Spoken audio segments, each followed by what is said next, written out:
নিয়ে যাও। সালুকে দেখে কি মনে হচ্ছে?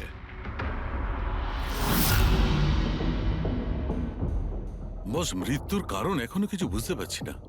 ল্যাবে নিয়ে গিয়ে দেখছি। আর ডক্টর এই চিহ্ন? হ্যাঁ দয়া, এই যে চেয়ারে বাঁধা ছিল দড়ি দিয়ে, তারই চিহ্ন এটা। বস, আমি যাচ্ছি, ল্যাবে গিয়ে চেক করছি। স্যার, দিয়া এই পেন্ডেন্টটা পড়েছিল। কোনো বিশেষ লকেট কি এটা? স্যার, এই পেন্ডেন্টে জিপিএস বেস সেফটি অ্যালার্ম আছে। এই পেন্ডেন্ট পরে থাকা ব্যক্তি যদি কোনো বিপদে পড়ে, এই পেন্ডেন্টটা দুবার প্রেস করলে পেন্ডেন্ট পরে থাকা ব্যক্তির ইমার্জেন্সি লিস্টে যে কটা নাম্বার থাকবে তাদের কাছে একটা এসওএস মেসেজ যাবে যে এই ব্যক্তি বিপদে আছে। আচ্ছা, কাল রাত্রে এই পেন্ডেন্টটা দুবার টিপেছিল। হ্যাঁ স্যার, কটার সময়? প্রায় 12:30টার সময়। আর ওর এই এসওএস মেসেজ ওটা কার কাছে গেছে?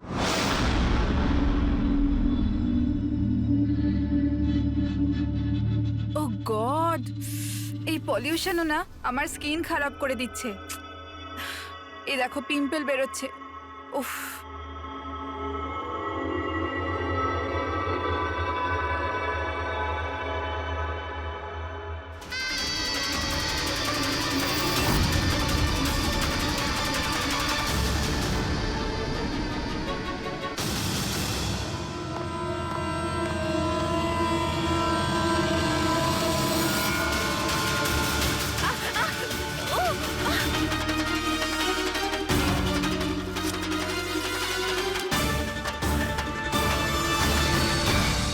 স্যার, প্রথমে তো আপনাকে ধন্যবাদ জানাই যে আপনি আমাদের ডকুমেন্টারিতে অংশগ্রহণ করতে রাজি হয়েছেন। স্যার, যেমনটা আপনি জানেন, আমরা আমাদের ডকুমেন্টারির সাহায্যে সিরিয়াল কিলারদের সাইকোলজি মানে এদের মনোবিজ্ঞানকে ভালোভাবে জানার চেষ্টা করছি। স্যার, তাহলে আপনি এ ব্যাপারে কি বলবেন? দেখুন, সিরিয়াল কিলার একজন বিশেষ ধরনের অপরাধী, বিপজ্জনক অপরাধী। এমনি সাধারণ আসামিরা, ওদের কাছে কোনো মোটিভ থাকে, কোনো কারণ থাকে খুন করার জন্য, কিন্তু সিরিয়াল কিলার না, ওদের কাছে কোনো মোটিভ নেই, শুধু নিজেদের শখ পূরণ বা এন্টারটেইনমেন্টের জন্য খুন করে। ওরা প্রায় লোকেদের ওপরে বা পরিস্থিতিকে নিজের গ্রিপে রাখার চেষ্টা করে, আর তাছাড়া নিজেদের সিরিয়াল কিলিং ওষুধের ওপরেও অ্যাপ্লাই করে দেখে, তারপরে মানুষের ওপরে। আচ্ছা, এটা কখনো বলা যায় না যে ও কাকে বা কোন কোন লোককে নিজের শিকার তৈরি করবে। সে ছেলেও হতে পারে, মেয়েও হতে পারে, সে এজেড বা ইয়াংও হতে পারে। কিন্তু একটা ব্যাপার আছে যেটা ওদের প্যাটার্ন হয় কিলিং এর, সেটা 2-3-4টে খুনের রিপোর্ট দেখার পরেই সেটা বোঝা যায়, আর তখনই আমরা আস্তে আস্তে ওদের পিছু নিতে পারি, তার আগে নয়। অনেক ক্ষেত্রে তো এরা কয়েক মাস ধরে নিজের শিকারের ওপর নজর রাখে, আর যখনই সুযোগ পায় ঝাঁপিয়ে পড়ে আর মেরে ফেলে। এই কারেন্ট কি করে চলে গেল?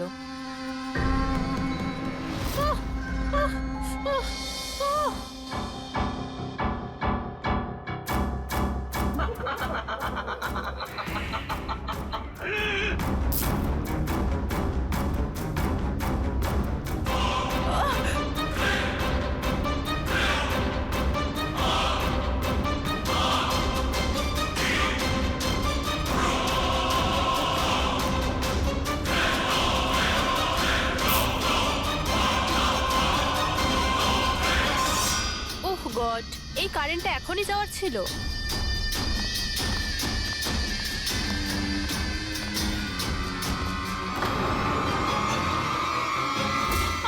কে?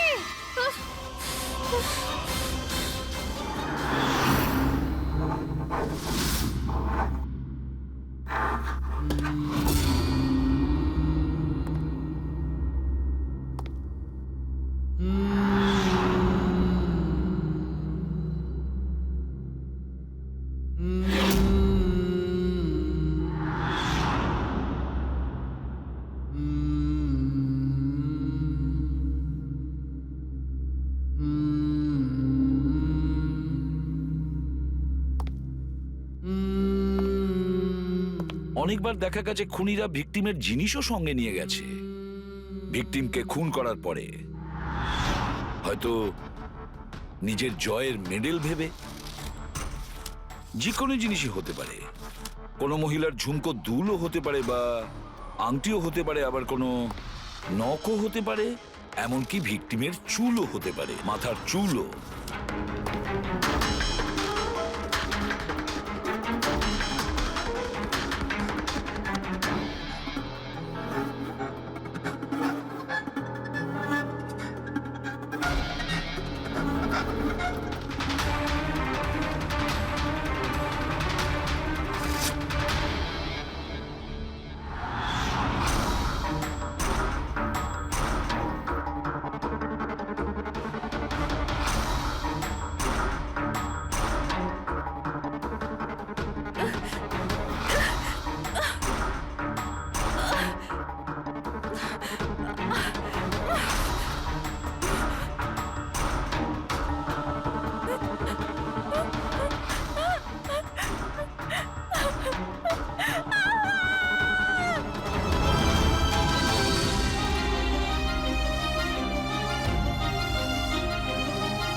আমার চুল?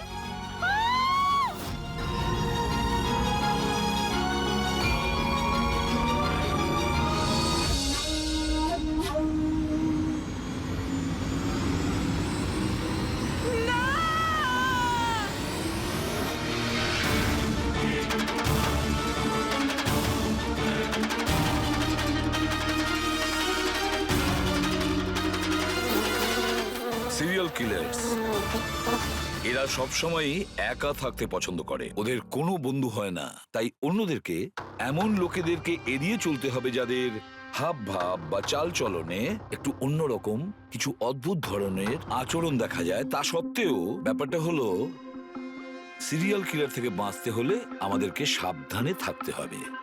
সত্যি সাবধানতার প্রয়োজন। Hello, ACP Padmaman here. কোথায়? ঠিক আছে, আমরা এখনই পৌঁছচ্ছি। Okay, thank you. সরি, যেতেই হবে। No problem sir. স্যার কিন্তু থ্যাংক ইউ, আপনি আপনার মূল্যবান সময় আমাদের দিয়েছেন। Wish you all the best for your thank documentary. You sir, thank you very much. আবার দেখা হবে। ওকে, একদম sir. Thank you very much. Bye by.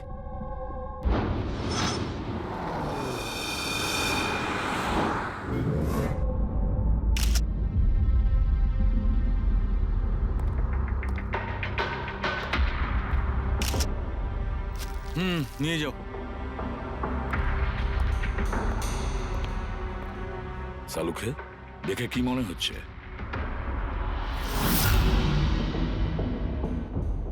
বস, মৃত্যুর কারণ এখনো কিছু বুঝতে পারছি না। ল্যাবে নিয়ে গিয়ে দেখছি। আর ডক্টর এই চিহ্ন? হ্যাঁ দয়া, এই যে চেয়ারে বাঁধা ছিল দড়ি দিয়ে, তারই চিহ্ন এটা।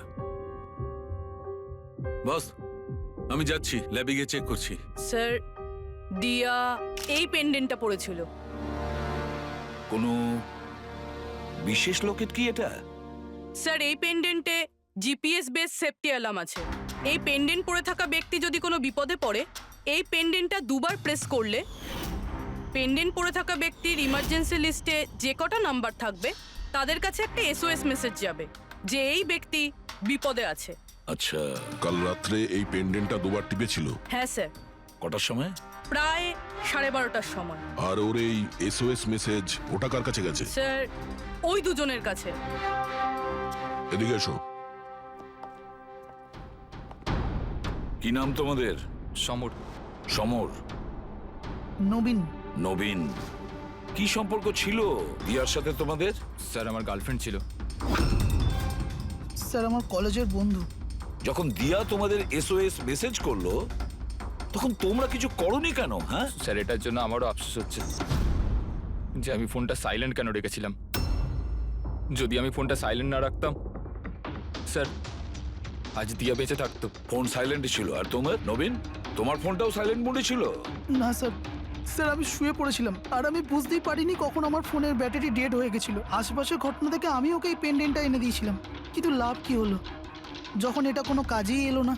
ওই ঘটনার ব্যাপারে বলছো? ওই যে চুল কাটা গেছে ওই মেয়েদের? হ্যাঁ স্যার, হ্যাঁ স্যার, এরকম ঘটনা অনেক ঘটেছে এই চত্বরে। এই দিয়ার মতো অনেক মেয়েরই চুল কাটা হয়েছে, কিন্তু কাউকে হত্যা করা হয়নি। আর লোকে তো এটাও বলছিল যে কোনো আত্মা টাত্মার চক্কর আছে। কি বললে তুমি? ভূত, আত্মা? আমি বলছি না স্যার, লোকেরা বলছে। স্যার, এই এলাকার সব মেয়েরা বেশ আতঙ্কিত রয়েছে। সূর্য ডোবার আগেই নিজেদেরকে বাড়িতে বন্দি করে নেয়। কিছু মেয়েরা তো নিজেরাই নিজেদের চুল কেটে ফেলেছে, আর অনেকে সাধু আর জ্যোতিষীদের কাছে যাওয়া শুরু করেছে। তারা মনে করছে এই সাধুদের আশীর্বাদে এই সমস্ত অলৌকিক শক্তির হাত থেকে রক্ষা পাবে। এটা কোনো অশুভ শক্তির কাজই নয়, এটা কোনো মানুষই করেছে এটা। স্যার, হ্যাঁ ইন্সপেক্টর সুশীল এই কেসটারই তদন্ত করছেন। হ্যাঁ, সুশীল বাবু বলুন। স্যার, কিছু বুঝতে পারছি না। এ প্রচুর মেয়ের চুল কেটেছে, কিন্তু মেরেছে শুধু একজনকেই। শুধু একটা মেয়েকেই মেরেছে? হ্যাঁ, কি বলতে চাইছেন আপনি? আরো মেয়েদের মারা উচিত ছিল? আমাদের লজ্জা করা উচিত। আমাদের থাকা সত্ত্বেও একটা মেয়ের জীবন চলে গেছে। যত তাড়াতাড়ি সম্ভব ধরতে হবে, অন্য কোনো নিরীহ মেয়ের মৃত্যু হওয়ার আগেই। বুঝেছেন আপনি? স্যার। পুরো ডিটেলসটা চাই আমার, যত তাড়াতাড়ি সম্ভব। যান। স্যার। স্যার, হ্যাঁ ফেডরিক, এই নিন এই পুরো কাণ্ড কারখানার সমস্ত ফাইল। ইন্সপেক্টর সুশীল এই মাত্র পাঠিয়েছেন। কটা ফাইল পাঠিয়েছে? 8টা। দয়া, অভিজিৎ, ফাইলগুলো ভালো করে স্টাডি করো, চেক করো, দেখো। আর প্রত্যেকটা মেয়ের সাথে কথা বলে দেখো, জিজ্ঞাসা করো ওদের সাথে কি করা হয়েছে। দিয়া ছাড়া আর কোনো মেয়ের যেন প্রাণ না যায়। অদিতি, আপনি বলেছিলেন যে আপনি বিছানায় বসে লাইট অফ করেছিলেন, তারপর কি হয়েছিল? স্যার, হঠাৎ করে একটা জোরালো আলো আমার চোখে পড়লো, আর তারপরে কি হলো আমার কিচ্ছু মনে নেই। আমার শুধু ওই উজ্জ্বল আলো মনে আছে, তার বেশি আর কিচ্ছু নয়। আচ্ছা, তারপরে কি হয়েছিল? ঘরের আলো বন্ধ হয়ে যাওয়ার পর আমার চোখে একটা জোরালো আলো পড়লো, আর তারপর আমি আর কিছু দেখতে পাচ্ছিলাম না। আমার চোখ একদম ধাঁধিয়ে গেছিল। আচ্ছা, জ্ঞান ফিরে আসার পরে কি হয়েছিল? যখনই আমার চোখটা খুললো, আমি দেখলাম কেউ আমার চুল কেটে নিয়েছে। আমি চেঁচালাম, আর তারপর আমি পুলিশকে কল করলাম। হ্যাঁ স্যার, আমিও একটা খুব জোরালো আলো দেখেছিলাম। যেরকম টিভিতে দেখেছিলাম সব মেয়েদের সাথে হয়েছে, ওরকম আমার সাথেও হয়েছে। ওই ভূতটা আমার চুল সব কেটে দিয়েছে। ভূত নয়, অপরাধী। এই আপনার হাতে কি রয়েছে? স্যার, আমার চুল। আপনার চুল? ও অপরাধী তোমার চুল কেটে নিজের সঙ্গে নিয়ে যায়নি? না তো।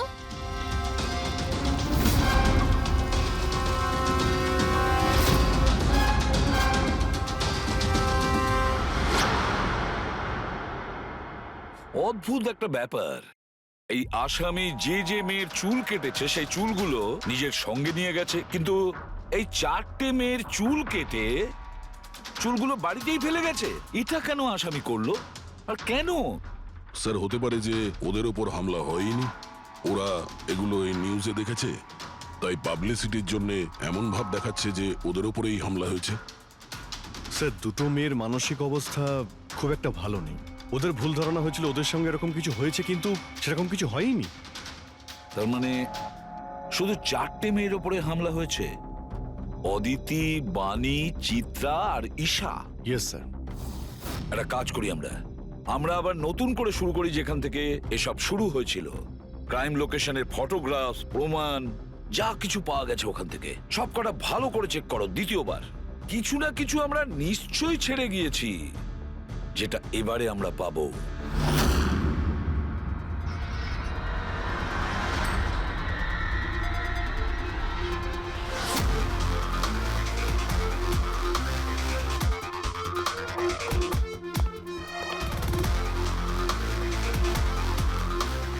অদিতি, বাণী,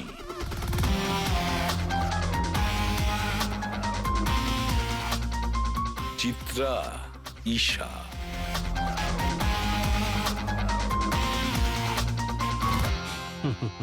পেয়ে গেছি স্যার। হ্যাঁ স্যার, ঈশার বাড়িতে যে মোমবাতি ছিল তার মধ্যে এই ফিঙ্গারপ্রিন্টটা পেয়েছি। এটা আসামির হতে পারে স্যার। যদি এই ফিঙ্গারপ্রিন্টটা আসামির হয় তাহলে সে খুব ভুল করেছে। অভিজিৎ, আমাদের ক্রিমিনালের ডেটাবেসটা চেক করো, দেখো তো এ কোনো পুরনো পাপি কিনা?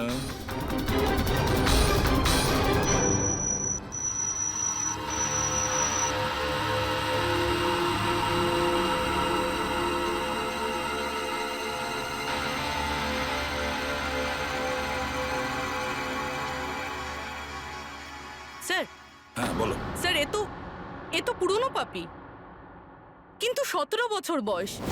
17 বছরের? হ্যাঁ স্যার, এই 17 বছরের বাচ্চাটা কুনাল, আর কয়েক মাস আগেই মদ খাওয়ার অপরাধে আন্ডারেজ ড্রিঙ্কিং এর জন্য একে গ্রেপ্তার করা হয়েছিল। মাত্র 17 বছরের ছেলে এইসব কাজ করছিল? এটা তো ওর সাথে দেখা করলেই জানা যাবে। এমনিতে তো সিরিয়াল কিলাররা অ্যাডিকশনের মধ্যেই থাকে, নেশা করে, ড্রাগস নেয়। এ থাকে কোথায়? স্যার এ চুনাপট্টিতে থাকে। চুনাপট্টি? তাহলে আর দেরি কেন? দেখা করে আসো ওর সাথে চুনাপট্টিতে। বিশ্বাসই হচ্ছে না, একটা 17 বছরের ছেলে এইসব কাজ করছে কি করে?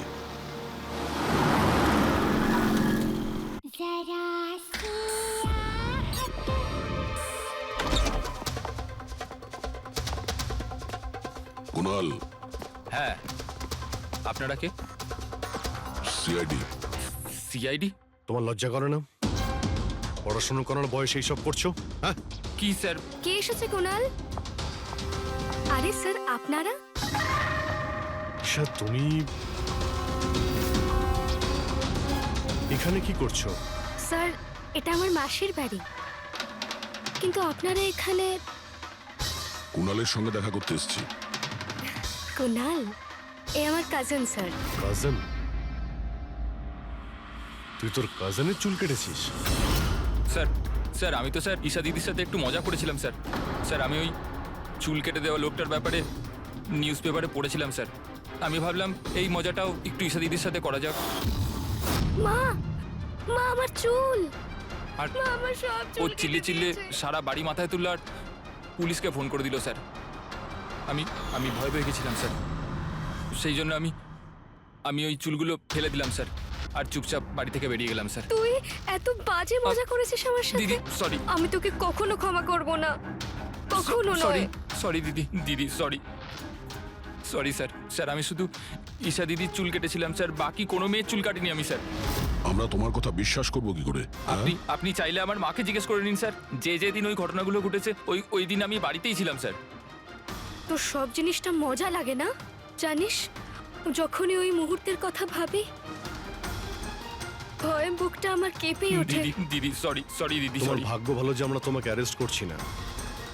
নিজের স্বভাব পরিবর্তন করো, নাহলে ভবিষ্যতে বড় সমস্যায় পড়বে তুমি।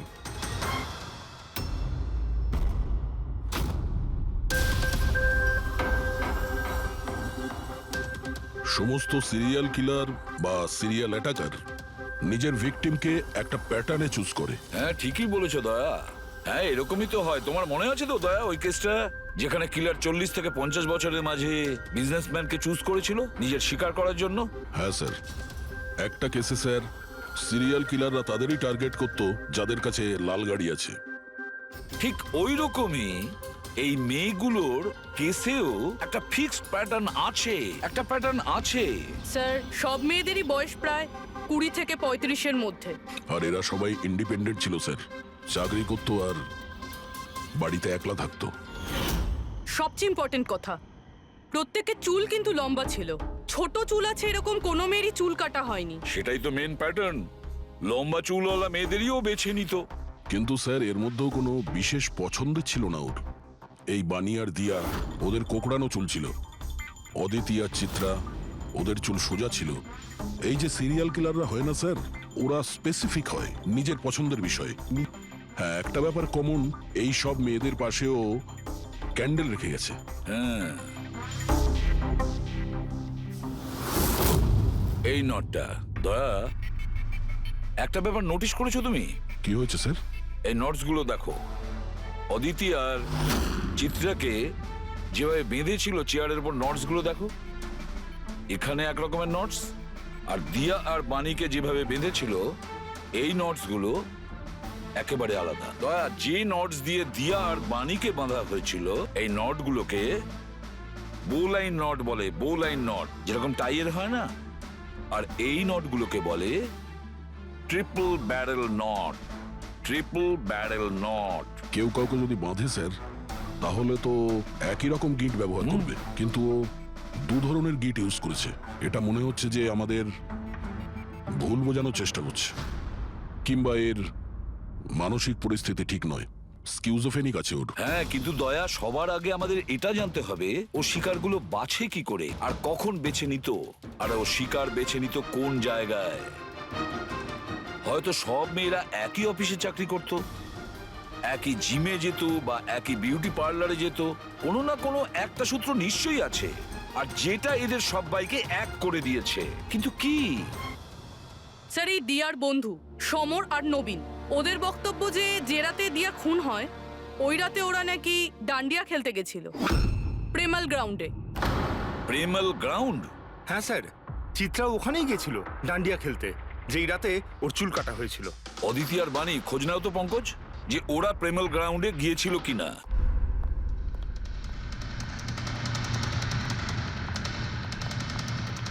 হ্যাঁ বস, ওই মেয়েটির মৃত্যু গলা টিপার কারণে হয়েছে।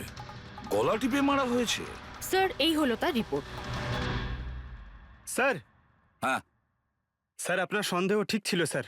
অদিতি আর বাণী সেই রাতেই ডান্ডিয়া খেলতে গেছিল যে রাতে ঘটনাটা ঘটেছিল। তার মানে হলো দয়া, আসামি প্রেমেল গ্রাউন্ডে যেত ডান্ডিয়া প্রোগ্রামে, আর কোনো লম্বা চুলওয়ালা মেয়েকে ও বেছে নিত নিজের শিকারের জন্য। ওখান থেকে বেরোনোর পর ওকে ফলো করে আর সুযোগ পেয়েই কাজ হাসিল করে নেয়। তাহলে তো একে ধরা কঠিন নয় দয়া। সেটা কি করে স্যার? ফেডরিক, ইঁদুরকে ধরার জন্য তাকে লোভ দেখানো হয়, তারপরে ওকে ট্র্যাপে ধরে ফেলে, আর ব্যাস। ঠিক ওই রকমই শিকার ঠিক ঘুরে ফিরে আসবে প্রেমেল গ্রাউন্ডে ডান্ডিয়া প্রোগ্রামে, আর আমরা তার অপেক্ষা করব। কিন্তু স্যার, নবরাত্রি তো শেষ হয়ে গেছে, তাহলে পরের বছরের জন্য ওয়েট করতে হবে। নবরাত্রি শেষ হয়ে গেছে তো কি হয়েছে? ডান্ডিয়ার প্রোগ্রাম আমরা নিজেরা অ্যারেঞ্জ করব, পুরো এরিয়াতে অ্যাডভার্টাইজমেন্ট করব, ব্যানার লাগাবো। আর এইবার আসামির জন্য শিকার আমরা তৈরি করব। আমরা। কিভাবে স্যার? সিম্পল ব্যাপার ফেডরিক। এবারে ডান্ডিয়ার প্রোগ্রামে থাকবে একজন লম্বা কোকড়ানো চুলওয়ালা মেয়ে, আর দ্বিতীয় একটি মেয়েও থাকবে, লম্বা সোজা চুলওয়ালা একটি মেয়ে।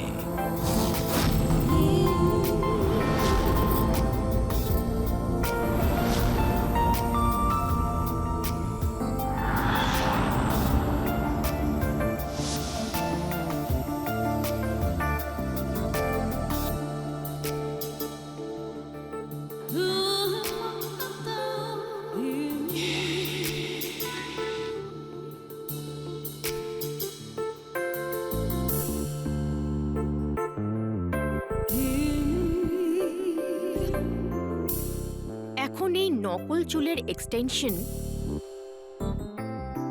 আসল বলে মনে হচ্ছে।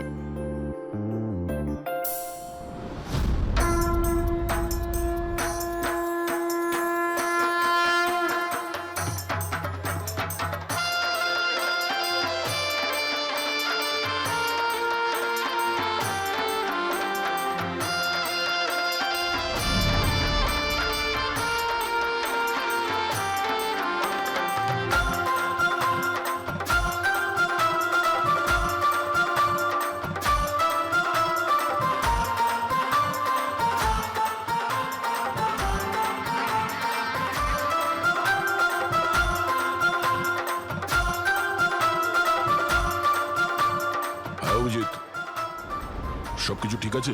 হ্যাঁ দয়া। Okay, fine.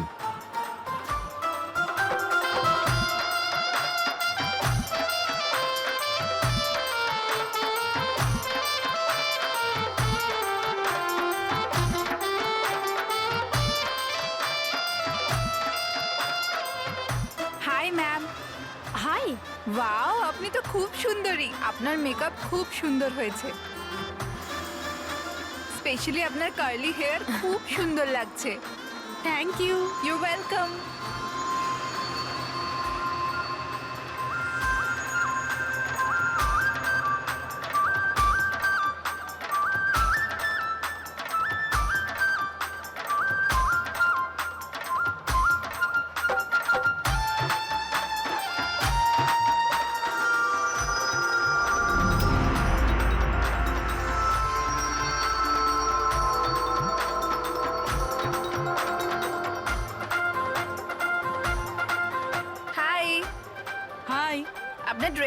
সুন্দর। Thank you. তোমার ড্রেসটাও খুব সুন্দর। Oh thank you. তবে আপনার চুলটা খুব সুন্দর। স্ট্রেট করিয়েছেন নাকি ন্যাচারালি এরকম? প্রকৃতির দান এটা। ও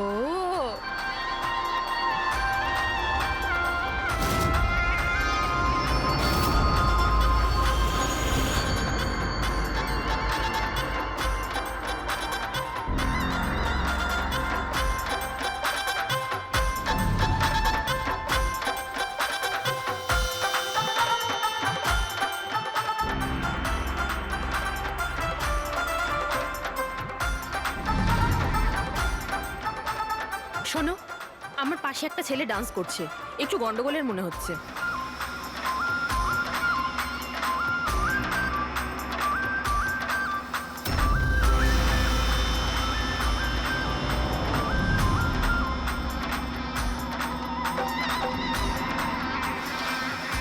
হ্যাঁ সারিকা, কোথায় ও? আমার পাশেই ছিল। এখানে ছিল, তাহলে গেল কোথায়?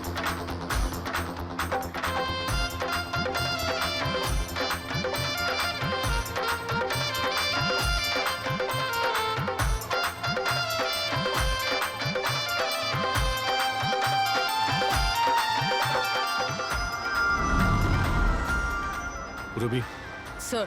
তুমি যাও, আমি তোমার পিছনেই আছি, ডোন্ট ওয়ারি। Okay sir.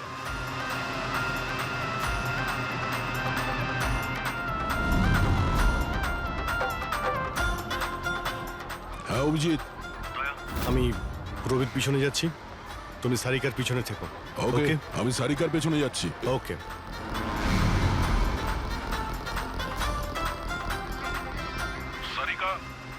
হ্যাঁ আমি তোমার পেছনে যাচ্ছি, তুমি নিশ্চিন্তে যাও। ওকে।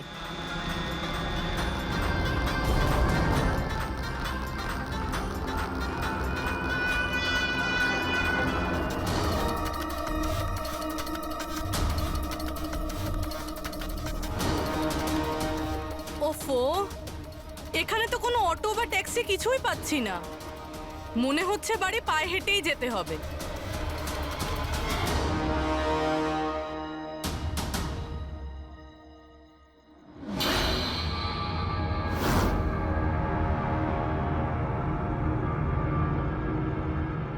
স্যার, কেউ পিছু নিয়েছে নাকি? না, এখনো পর্যন্ত কাউকে দেখতে পেলাম না। তুমি এগিয়ে যাও, যদি কেউ তোমায় ফলো করে।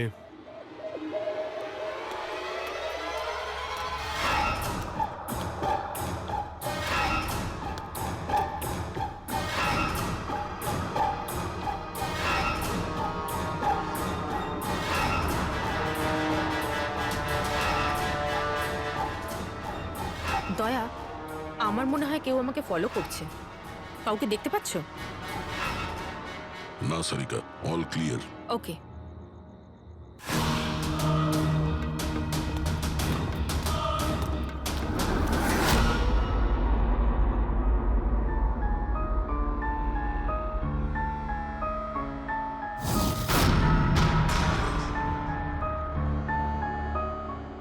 স্যার। সব ঠিক আছে? স্যার, হয়তো আজকে অ্যাটাকার ডান্ডিয়া খেলতে আসেইনি, নয়তো স্যার অন্য মেয়ের পিছনে গিয়েছে। দেখা যাক, আর একটু অপেক্ষা করি।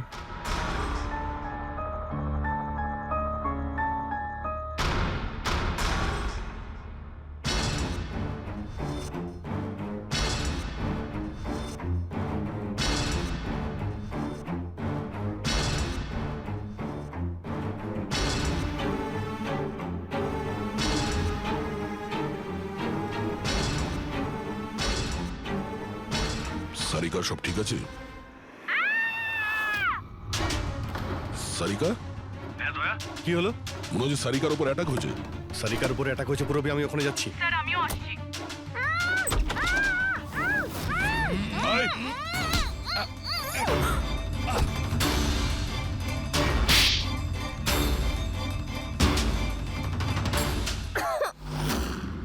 ও নো, সারিকা তুমি ঠিক আছো? হ্যাঁ আমি ঠিক আছি। হট।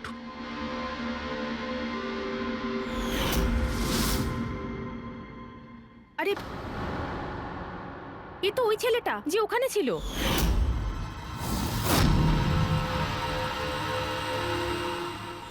চুল কাটার প্রচুর শখ তোর, হ্যাঁ? তোর জন্য সেলুন খোলাচ্ছি আমরা। বল, দিয়াকে কেন মেরেছিস? না না স্যার, আমি কাউকে মারিনি। কথা বলছিস? না স্যার, আমি কাউকে মারিনি স্যার, সত্যি বলছি। মেয়েদের চুল কাটিস? হ্যাঁ, দেখি কি এসব। সাইনোফোলিমাস? সাইনোফোলেমাস? এটাতে তো মানুষ বড় জোর সেন্সলেস হতে পারে, মরে যেতে পারে না। স্যার আমি বলেছিলাম তো স্যার, আমি কাউকে মারিনি। আমি শুধু মেয়েদের অজ্ঞান করবার জন্য এটা ব্যবহার করতাম, যাতে করে ওদের চুলগুলো ভালোভাবে কাটতে পারি। দিয়াকে মেরেছিস কিভাবে, হ্যাঁ? স্যার আমি মারিনি স্যার, বিশ্বাস করুন আমি মারিনি।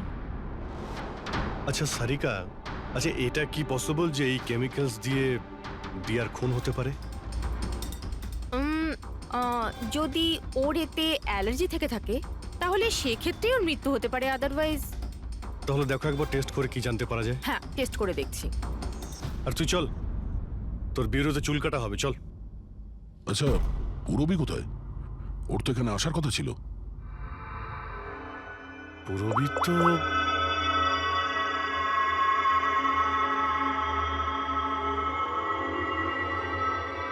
ও তো ফোন তুলছে না। পুরবি ল্যান্ডলাইনে ট্রাই করো।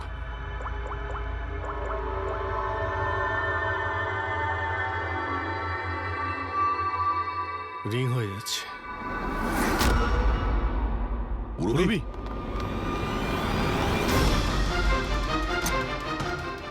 পুরবি, আচ্ছা অপরাধী তো আমাদের সঙ্গে ছিল, তাহলে এগুলো করলো কে? তার মানে দুজন রয়েছে, আর দুজনে একই রকমের অপরাধ করছে। পুরবি, রবি, ঠিক আছো? কি হয়েছিল? স্যার ঠিক ওই রকমই হয়েছে। প্রথমে বাড়ির লাইট চলে গেল, আর তারপর আমার চোখে একটা তীব্র আলো পড়ল, আর আমি অজ্ঞান হয়ে গেলাম। কি? কিন্তু স্যার এই সব কিছু কিন্তু একটা মেয়ে করছিল। মহিলা? ওখানে ছেলে আর এখানে মেয়ে, ব্যাপারটা কি? কোনো ব্যাপার না, চুল তো কেটে নিয়েছে, এবার এই কাটা চুল দিয়েই ওকে আমরা খুঁজে বের করব।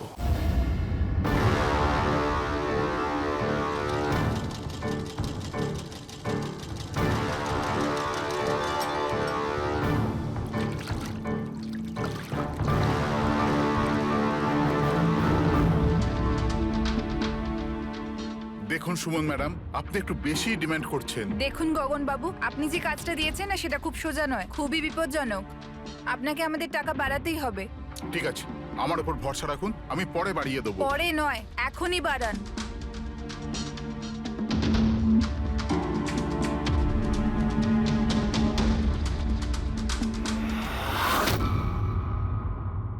এটা কি গগন স্যার?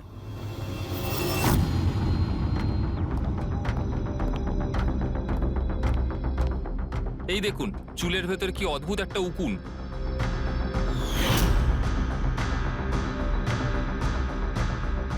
আগে কখনো এরকম উকুন দেখিনি। আর দেখবেও না, কারণ এই উকুনগুলো সিআইডির হয়ে কাজ করে, আর এর নাম হলো মাইক্রোস্কোপিক ট্র্যাকিং ডিভাইস। আর এই জন্যই আমি তোমাকে আমার চুল কাটতে দিয়েছি, যাতে এটার সাহায্যে এখানে পৌঁছতে পারি আর জানতে পারি আসলে ব্যাপারটা কি।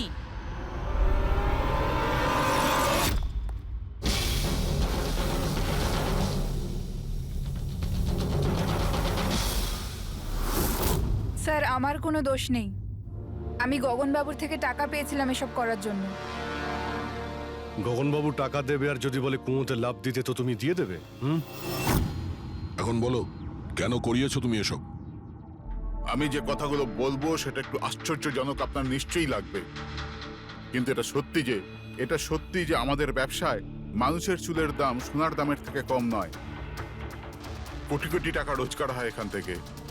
উইক্স, হেয়ার এক্সটেনশন, নকল আইল্যাশেস, ফার্টিলাইজার আর অ্যামিনোসিডের মতো প্রচুর জিনিস তৈরি হয়। স্যার আপনি ভাবতেও পারবেন না যে এই চুল দিয়ে কি কি তৈরি করা যায়। ঠিক আছে, ঠিক আছে, তুমি অনেক জ্ঞান দিয়েছো, কাজের কথা এসো। এসব কেন করছিলে? এই পুরো শহরে এই একটাই ফ্যাক্টরি আছে যে হেয়ার প্রসেসিং এর কাজ করে, সবকিছুই ঠিকঠাক চলছিল, কিন্তু হঠাৎ এই মানুষের চুলের সাপ্লাই কমে গেল। এই শহরের মেয়েদের মনে হঠাৎ করে এই ধারণাটা কি করে চলে এলো যে চুল বড় করতে হবে, আর সবাই চুল বড় করতে লাগলো। এই সময় আমি ভাবলাম যে কিছু একটা এরকম প্ল্যান করতে হবে যাতে এই মেয়েরা নিজে থেকেই চলে আসবে নিজেদের লম্বা চুল ছোট করবার জন্য। তাই তুমি ভাবলে যে এমন একটা ভয় তৈরি করা যাক শহরে, যাতে মেয়েরা ভয় পেয়ে গিয়ে নিজেই নিজেদের চুল কেটে ফেলে, হ্যাঁ? আর তোমার জন্য লাভই লাভ। হ্যাঁ, আর সেই জন্যই এই কাজের জন্য আমি দুজন লোককে রেখেছিলাম, সুমন আর রাজু। স্যার আমরা দুজন ডান্ডিয়াতে গিয়ে লম্বা চুলওয়ালা মেয়েদের খুঁজি। আমি স্ট্রেট চুলওয়ালা মেয়েদের, আরও কার্লি চুলওয়ালা মেয়েদের।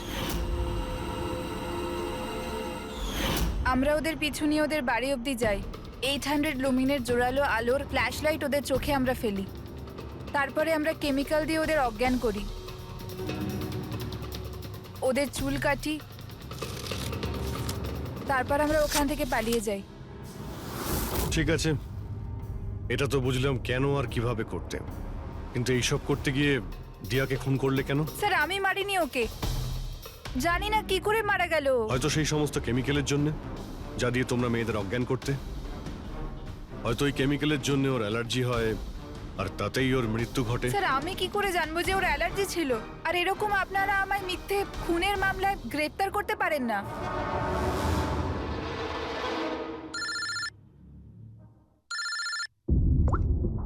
হ্যাঁ ডক্টর সালুকে। অভিজিৎ, আমি ওই মেয়েটার বডিটা টেস্ট করেছিলাম। ভাই, ওর তো জেলোফলেমাস নামের কেমিক্যালের কোনো অ্যালার্জি নেই। অভিজিৎ, দিয়ার মৃত্যু হয়েছে গলা টেপার কারণে। আরো একটা কথা, আমি ওর ফুসফুসের মধ্যে একটা ফাইবারের টুকরো পেয়েছি, কোনো কাপড়ের ফাইবার। তার মানে এটা পরিষ্কার যে কেউ কোনো কাপড় দিয়ে অথবা কোনো বালিশ দিয়ে ওর মুখটা চেপে ধরেছিল, সেই কারণে ওর নিঃশ্বাস বন্ধ হয়ে গেছে আর মারা গেছে। তার মানে দিয়ার চুল কাটার পরে আর আমাদের পৌঁছানোর আগে অন্য কেউ নিশ্চয়ই ছিল দিয়াদের বাড়িতে, যে দিয়ার মুখটা বালিশ দিয়ে চেপে ধরেছিল আর দিয়া মারা যায়। মানে খুনির এই চুল কাটার সঙ্গে কোনো সম্পর্কই নেই? হ্যাঁ পঙ্কজ, এই খুনি অন্য কেউ, অন্য কেউ। খুনি ওদের দুজনের মধ্যেই কেউ একজন, ওদের দুজনের মধ্যে যাদের দিয়া SOS মেসেজ পাঠিয়েছিল। সমর, তোমার মোবাইল ফোনটা সাইলেন্ট মুডে ছিল, এই জন্য দিয়ার পাঠানো SOS মেসেজ তুমি দেখতে পাওনি। হ্যাঁ স্যার। আর নবীন, তোমার ফোনের ব্যাটারি চলে গেছিল, তাই তো? Right sir. মিথ্যে। স্যার আমরা মিথ্যে কথা কেন বলবো স্যার? তাহলে কি মোবাইল কোম্পানি মিথ্যে কথা বলছে? হ্যাঁ, এটা ওদেরই রিপোর্ট। এই রেকর্ড অনুযায়ী পরিষ্কার বোঝা যাচ্ছে যে তোমরা দুজন তোমাদের বাড়িতে ছিলে না। স্যার আমি আমার বাড়িতেই ছিলাম স্যার। আবার মিথ্যে, মিথ্যে বলছো তুমি। তুমি রাধিকার বাড়িতে ছিলে, রাধিকার বাড়িতে। রাধিকা? স্যার আমি কোনো রাধিকাকে চিনি সেই না। রাধিকা তোমার দ্বিতীয় গার্লফ্রেন্ড, যার জন্য তুমি দিয়ার সঙ্গে ব্রেকআপ করতে চাইছিলে। ওহো, আমরা কি করে জানতে পারলাম? সেটা আসলে এই ডায়েরির জন্য, দিয়ার পার্সোনাল ডায়েরি। চিনতে পারলে? এর মধ্যে ওর সব কথা লেখা রয়েছে। তোমায় খুব ভালোবাসতো, তাই না? অতটাই ভালোবাসতো যতটা নবীন ভালোবাসতো দিয়াকে। কি? নবীন, তুই দিয়াকে ভালোবাসতিস? হ্যাঁ, এত ভালোবাসতো যে সবসময় দিয়ার সিকিউরিটির কথা চিন্তা করতো, আর সেই কারণেই ও ওকে এই পেন্ডেন্ট এনে দিয়েছিল। আর SOS মেসেজ পাওয়ার পরে ও খুব তাড়াতাড়ি ওর বাড়িতে পৌঁছেছিল। তো নবীন সেই রাতে কি হয়েছিল সেটা তুমি বলবে নাকি আমরা বলবো? স্যার ওই রাতে দিয়া দিয়া দিয়া দিয়া ওঠো, দিয়া জল, দিয়া দিয়া দিয়া ওঠো, দিয়া দিয়া তুমি তুমি তুমি ঠিক আছো? দিয়া, এসব কে করেছে? তোমাকে কে বেঁধেছে? সমর কোথায়? কি বললে তুমি? সমর কোথায়? আমি আমার সব কাজ ছেড়ে তোমার কাছে ছুটে চলে এলাম, আর তুমি এখন বলছো সমর কোথায়? SOS মেসেজ তো ও পেয়েছে, তাহলে ও সাহায্য করতে কেন এলো না যখন তোমার ওকে সব থেকে বেশি প্রয়োজন? দিয়া শোনো, যদি এই দুনিয়ার সব থেকে বেশি কেউ তোমায় ভালোবাসে তবে শুধু সেটা আমি, আর কেউ নয়, সমরও নয়। নবীন, আমি তোমার ভাবনাকে সম্মান করি, কিন্তু আমি তোমাকে ভালোবাসি না। প্লিজ এইসব ছাড়ো, আর প্রথমে আমাকে খোলো আর পুলিশকে ডাকো। মনে হচ্ছে কেউ আমার চুল কেটে দিয়েছে। কেটে যাওয়া চুল তো আর ফেরত পাবে না, কিন্তু ভেঙে যাওয়া হৃদয় দ্বিতীয়বার আর জুড়তে পারে না। নবীন, নবীন কোথায় যাচ্ছ? নবীন, কি করছো নবীন? নবীন, নবীন! যদি আমি দিয়াকে এত না ভালোবাসতাম, তাহলে আমি হয়তো ওর প্রাণও নিতাম না। ভালোবাসা, যাকে তুমি ভালোবাসা বলছো সেটা ভালোবাসা নয়, স্বার্থপরতা। যদি তুমি দিয়াকে সত্যিই ভালোবাসতে, তাহলে ওর খুশিটাকেই তুমি নিজের খুশি মনে করে নিতে, কিন্তু না, তুমি শুধুমাত্র ওকে পেতে চেয়েছিলে, ব্যাস। নিজের ভালোবাসা বাঁচাতে সবাই নিজের প্রাণ পর্যন্ত দিয়ে দেয়। ভালোবাসার গলা টেপে না, ভালোবাসার মিথ্যে নাটকে তোমাকে খুনি তৈরি করেছে। নিজেরই ভালোবাসাকে তুমি খুন করে দিয়েছো, মেরে ফেলেছো দিয়াকে। তোমার হয়তো ফাঁসিই হবে।